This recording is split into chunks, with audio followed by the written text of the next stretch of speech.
ஒரு நாளைக்கு இவ்வளவு ஜபம் பண்ணணும்னு மனசுல வச்சுட்டு நிறைய ஜபிச்சுட்டு இருக்கா. நாம ஒரு நாள் தோண்டிட்டுதான் பரவாயில்ல இவ்வளவு ஜபம் பண்ண முடியறதே நினைச்சுட்டாலாம், வெளியில சொல்லல.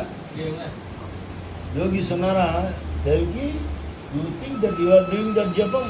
No, this beggar is doing from inside you அப்படின்னாராம். அது மாதிரி சாரதா தேவி கிட்ட ஒரு பக்தர் வந்து இந்த வேலையை நான் பண்ணிட்டேன், அடுத்தது என்ன பண்ணணும்னு கேட்டாராம்.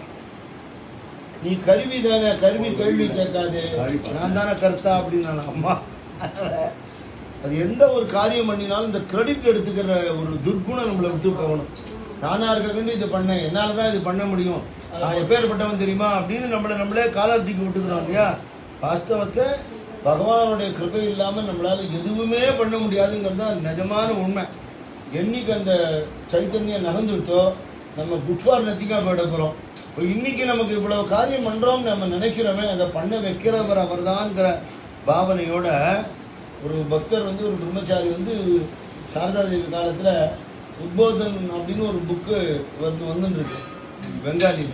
அதுக்கு ப்ரூஃப் ரீடிங் ஒர்க் பண்ற, நல்லா பெங்காலிலையோ இங்கிலீஷ்லயோ ஆர்டிகல்லாம் வரும், அவெல்லாம் பார்த்து செக் பண்ணி விவேகானந்த சுவாமி மாதிரி மகான்கள் பேசினதெல்லாம் போடுவா. அவரு அந்த ஒர்க்கை பண்ணிட்டு இருக்காருன்னு அம்மாவுக்கு தெரியும். ஒரு அம்மா அவரை கூப்பிட்டுருக்கா, ப்ரூஃப் ரீடிங் எப்படி பண்ணணும்னு அவனுக்கு சொல்லித்தரேன் அப்படின்னாலாம். அவர் ஒரு அடக்கமான பக்தரா இருக்கனால சரிமா சொல்லுமோன்னாராம். ஏன்னா அம்மா படிக்கல, அம்மா ஸ்கூலுக்கே போல, ப்ரூஃப் ரீடிங் எப்படி சொல்லித்தர போறான்னு சாதாரண ஆளா இருந்தா கேட்டுருவா.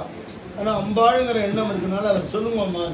அம்மா சொல்றா, ப்ரூஃப் ரீடிங் பண்றதுக்கு முன்னாடி பேப்பர் எடுத்து வச்சுட்டு எங்க மிஸ்டேக் இருக்குன்னு தானே பாப்பேன். நீ எல்லாம் பண்றதுக்கு முன்னாடி கண்ணை மூடி முதல்ல குருமராஜ தியானம் பண்ணு, அந்த ஹிருதயத்தில் அவர் வச்சுக்கோ.